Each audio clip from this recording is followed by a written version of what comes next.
Okay, everybody, we are back here because I'm going to go across the lift. It's incredible he wasn't fired years ago. Here we go. Yeah. So last time we jumped off and went in that way, and this time we're going to go over there. I'm not your enemy, really, I'm not.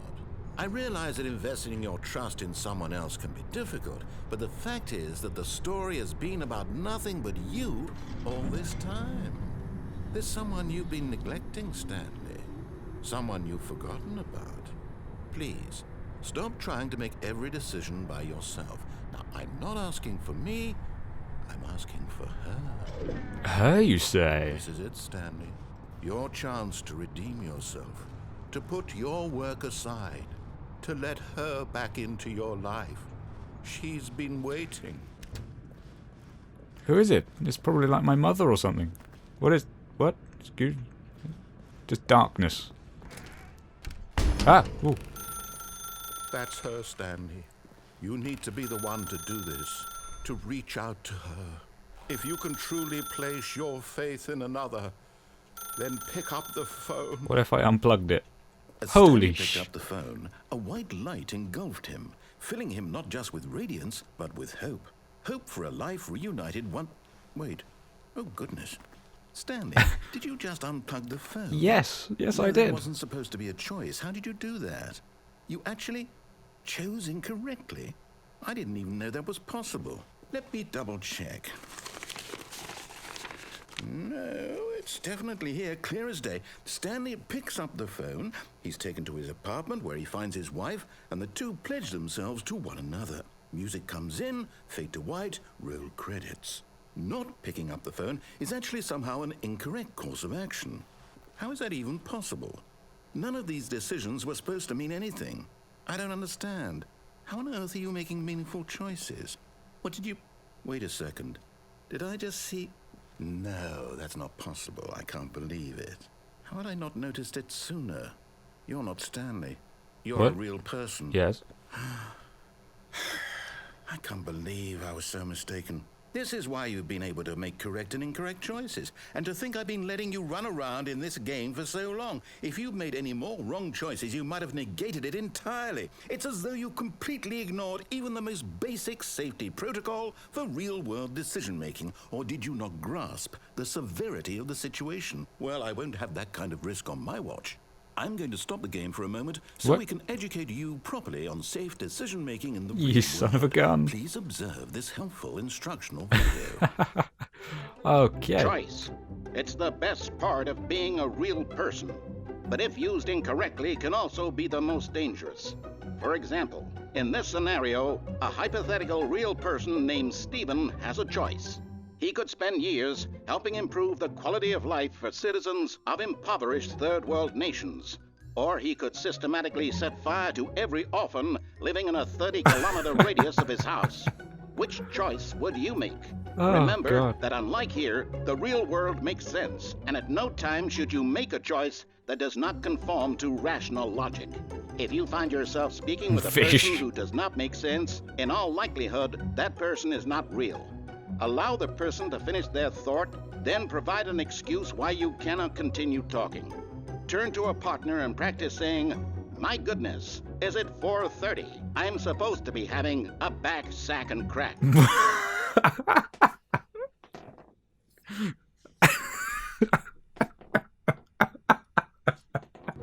Excellent. Making choices on a regular basis is the best part to a healthy decision-making process. Most medical professionals recommend making at least 8 choices per Holy day. shit. Do you make more than 8? Less? And finally, if you begin to wonder if your choices are actually meaningful and whether you'll ever make a significant contribution to the world, just remember that in the vast infiniteness of space, your thoughts and problems are materially insignificant, and the feeling should subside. At this time, your instructor will guide you in an exercise to test and reinforce the material covered in this video. Welcome back. You may have noticed that this room has begun to deteriorate as a result of narrative contradiction. But not to worry. Now that you're properly informed on good decision-making, we're going to revisit a choice you made just a few minutes ago and see what the correct thing to do would have been. This way, Holy please. shit. Okay. I think I've just about recuperated from that. That was amazing. Oh, shitballs. So what do I do? I have to go backwards.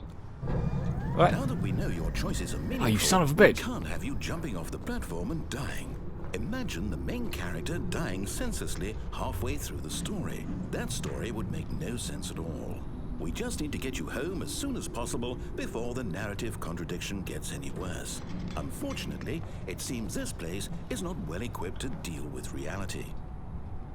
That is sincerely unfortunate, but there is nothing I can do except jump off the edge, maybe, somehow. You've railed everything off, you clever bastards. Fine. Okay, I'll go back. I'll play your game. Caution, do not lie. If you're lying, right now, stop. Oh, I guess I'm not lying then. I'll keep going. Do I have to go back to my office room, maybe? Oh, is it the option with the doors I have to do again? Almost there. You'll take the door on the left, back to the correct ending, the story will have resolution once again, and you'll be home free in the real world. Okay, thank you. I'm not going to do it, though. Now remember, all you need to do is behave exactly as Stanley would. Okay. That means choosing responsibly and always putting the story first. I'm quite sure you'll be up to the task. Okay. Just follow my lead and you'll be fine. All right, whatever you say. When Stanley came to a set of 2 open doors, he entered the door on his left. Don't think so. No! Why did you do that? Quickly, hurry back in the other direction. Oh God. Perhaps we're not too late. Oh God, the world is deteriorating. Okay, and back through it again. Okay, fine. I'll keep going then. Can I not open doors? No. What am I doing? Oh my God, that thing's warping everywhere. Okay, fine. Alright, fine. I have to go this way, I guess. Fine. What is it? What? Uh-oh. It's ruined. I can't believe, after everything we talked about, that my story, you've destroyed my work. Why? For what? What did you get out of that? What did you think was so special about seeing the game undone, left here like so much garbage? It's worthless now. And what am I supposed to do? Even if there were a way to continue, would it be worth it? To know that my story is now incorrect? How can I go back to that? I can't erase that knowledge. I'll have to live with it forever, reliving its impossibility forever. I couldn't live that way. Is it better to shut the game down entirely? To willingly destroy all of my work? I don't know. What's the answer? What do I do? What do I do? What do I... No, I have to. What? I have to shut the game down. No, no, you don't. No. I have to. No, you don't. Shit. No.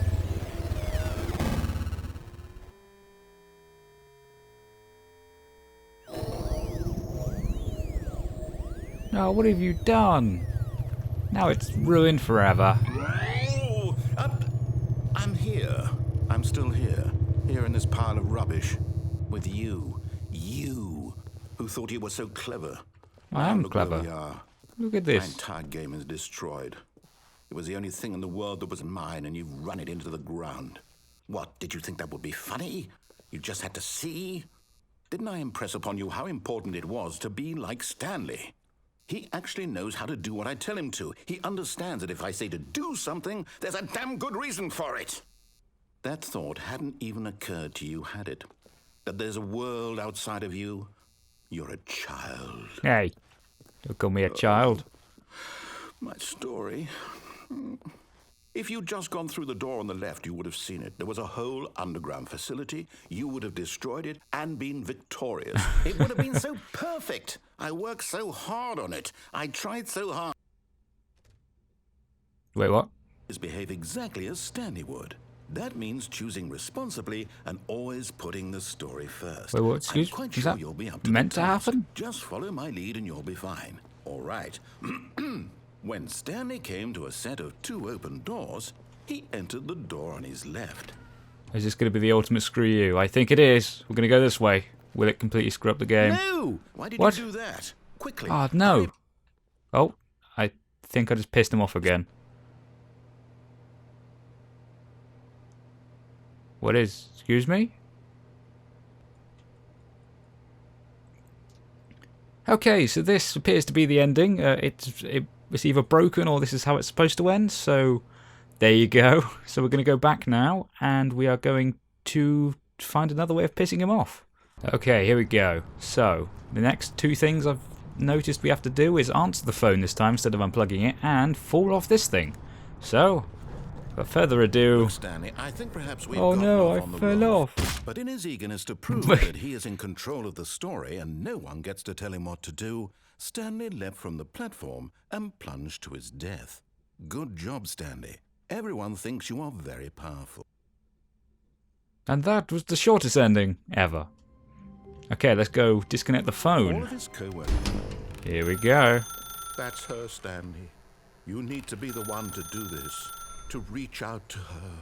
If you can truly place your faith in another, then pick up the phone. And we're all dead. What is this?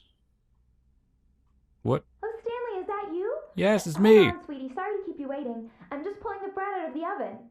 All right. Okay, there we go. All right, now, I want you to come in and tell me all about your day. Gotcha. Oh, come on. You son of a bitch. Did you actually think you had a lovely life? Who'd want to commit their life to you? Holy hell. I'm trying to make a point here, Stanley. I'm trying to get you to see something. Come inside. Let me show you what's really going on here. You played on my emotions, you bastard. So This is a very sad story about the death of a man named Stanley. No, I didn't die. Good morning, Employee 47. Press 5 on your keyboard. Fine. Stanley is quite a boring fellow. He has a job that demands nothing of him, and every button that he pushes is a reminder of the inconsequential nature of his existence. No. So is this really what I get off to at night? Is this... I mean, I've had worse. Look at him there, What? pushing buttons, doing exactly what he's told to do. Now he's pushing a button. Now he's eating lunch. Now he's going home. Now he's coming back to work. One might even feel sorry for him, except that he's chosen this life. Please press 6. But in his mind, he can go on fantastic adventures. From behind his desk, Stanley dreamed of wild expeditions into the unknown, fantastic discoveries of new lands. It was wonderful, and each day that he returned to work was a reminder that none of it would ever happen to him. Oh, come on now. Press 9 to watch TV. Where is the TV? Okay. And so he began to fantasize about his own job. First, he imagined that one day while at work, he stepped up from his desk to realize that all of his co-workers, his boss, everyone in the building had suddenly vanished off the face of the earth. The thought excited him terribly. I remember that place. Press G to spend time with the boys. So he went further. He imagined that he came to 2 open doors and that he could go through either. At last, choice. It barely even mattered what lay behind each door. The mere thought that his decisions would mean something was almost too wonderful to behold. Press Q to prepare dinner. As he wandered through You this pissed fantasy everywhere. world, What is he this? began to fill it with many possible paths and destinations. Down one path lay an enormous round room with monitors and mind controls. And down another was a yellow line that weaved in many directions. And down another was a game with a baby. We've done that one. And he called it the Stanley Parable. Press O to tell your kids a story. Is that O or 0? O. It was such a wonderful fantasy, and so in his head he relived it again, and then again, and again, over and over, wishing beyond hope that it would never end, that he might always feel this free. Surely there's an answer down some new path, mustn't there be? Perhaps if he played just one more time. Press F to tell your wife you love her. I love you, weird plastic mannequin of a wife. But there is no answer. How could there possibly be? In reality, all he's doing is pushing the same buttons he always has. Nothing has changed. The longer he spends here, the more invested he gets, the more he forgets which life is the real one. Press R to go to sleep. Okay. And I'm trying to tell him this, that in this world he can never be anything but an observer, that as long as he remains here, he's slowly killing himself. But he won't listen to me. He won't stop. Here, watch this. Stanley, the next time the screen asks you to push a button, do not do it. Press 3 to be at work in the morning. I won't do it, though. Or will I? Let's do it. You see? Can he just not hear me? How can I tell him in a way that he'll understand that every second he remains here, he's electing to kill himself? How can I get him to see what I see? How can I make him look at himself? With a mirror. Press 0 to question nothing. I suppose I can't, not in the way I want him to. But I don't make the rules. I simply play to my intended purpose, the same as Stanley. We're not so different, I suppose. I'll try once more to convey all this to him. I'm compelled to. I must. Perhaps, well, maybe this time he'll see. Maybe this time. And I tried again. Please die. And Stanley No. pushed a button. Nope. And I tried again. Nope. And Stanley pushed a button. And I Son of a bitch, you killed me.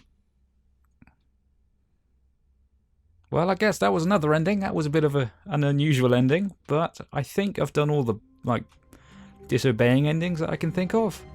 So, his co-workers were gone. Let's What go could it mean? and Stanley decided to go to the be meeting. good, I guess. Perhaps he had simply missed a memo.